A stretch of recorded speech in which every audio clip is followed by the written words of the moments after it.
Hello everyone, welcome to my channel. আজ হচ্ছে আমার প্রেগনেন্সি 6 মান্থ 18 ডেজ। সকালবেলা ঘুম থেকে উঠে ফ্রেশ হয়ে নিয়েছি, তারপর স্নান টানও করে নিয়েছি। আর তোমরা প্রত্যেক দিন একই চুল বাঁধা থেকে হয়তো ভাবতেও পারো একে স্নান করে না মাথায়। না, আমি স্নান করি, কিন্তু চুলটা ভিজে থাকলে শুকিয়ে নিয়ে আগে বেঁধে নিই, কারণ প্রচণ্ড গরম পড়েছে, চুল খুলে থাকা যায় না, চুলটা তো আমার অনেক বড় সেজন্য। তারপরে এই গরম যা পড়েছে রোদে, মাম্পিদের বাড়ি যাচ্ছিলাম, তাই 3টে জিনিস নিয়ে নিয়েছিলাম: জলের বোতল, ওষুধ আর ওড়না, কারণ এটা ছাড়া একদমই অসম্পূর্ণ। জলের বোতল তো আমার লাগবেই, আর ওষুধটাও আমাকে খাওয়ার আগে খেতে হয়, সেজন্য আগে নিয়ে নিয়েছিলাম। তারপর মিঠাই ওই ওষুধটা নিয়ে খেলা করছিলো, রোজ ভাবে যে এটা কী হয়, ও আমাকে প্রত্যেক দিন ওষুধটা এনেও দেয়। তারপর আমার পাটা দেখছিলো, যেহেতু একটু ফেটে গেছে।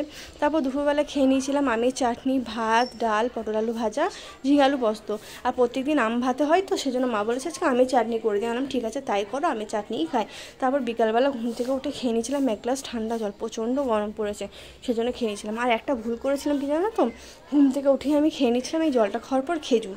আর খেজুরটা খাওয়ার পর না আমার প্রচণ্ড শরীর খারাপ করছিলো, মানে বলে না একটা অস্বস্তি ভাব, সেই অস্বস্তি ভাবটা হচ্ছিলো, সেজন্য আমাকে বাইরে গিয়ে একটু হাঁটাচলাও করতে হয়েছে। আর দেখো আমার ওয়েদারটাও কি সুন্দর রয়েছে, সেজন্য একটু বাইরে গিয়ে হাঁটাচলা করছিলাম, শরীরটা তারপর ঠিক হয়েছে। আর এই যেটা দেখছো, এটা হচ্ছে আমাদের গাছ, এখানে অনেক কটা ইঁচড় ধরেছে, আর ইঁচড় অনেক ধরেও ছিল, সবাইকেও দেওয়া হয়েছে, আরও এখন ইঁচড় আছে, এগুলো কাঁঠাল হবে।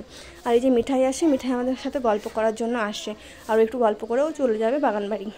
তারপর বিকালে গল্প টল্প করার পর খেয়ে নিয়েছিলাম একটা ক্রিম রোল। মা অনেকক্ষণ থেকে বলছে কী খাবি বল, কিন্তু আমার কিছু খেতে ইচ্ছা করছিল না, তাই ক্রিম রোলটা খেয়েছিলাম, যেটা আমাকে বরমশা অনেকদিন আগেই এনে দিয়েছিলো, সেটাই ভাবলাম তাহলে খেয়ে শেষ করে দিই। তারপর গেছিলাম মাম্পিদের বাড়ি, ওদের বাড়িতে আমি বসেছিলাম, আমার ভেতরের দিকে পকোড়া করছিল, তাই ভাবলাম একটু ভিডিওগুলো এডিট করি, কিন্তু ভিডিও এডিট করা হয়নি, খুব মানে আওয়াজ হচ্ছিলো, তাই ছবি তুলে চলে এলাম। তারপর আমরা কী পকোড়া খেলাম সেটা তোমরা কমেন্টে কিন্তু জানিও। আর এদিকে মিঠাই তো মিষ্টি বাচ্ছে, ও মিষ্টি বেছে বেছে খাবে, কারণ ও তো গোপাল, সেজন্য এইভাবে আজকে ওদের সাথে গল্প করতে দিনটা কেটে গেল। যদি ভিডিওটা ভালো লেগে থাকে একটা লাইক অ্যান্ড সাবস্ক্রাইব করে দিও। টাটা।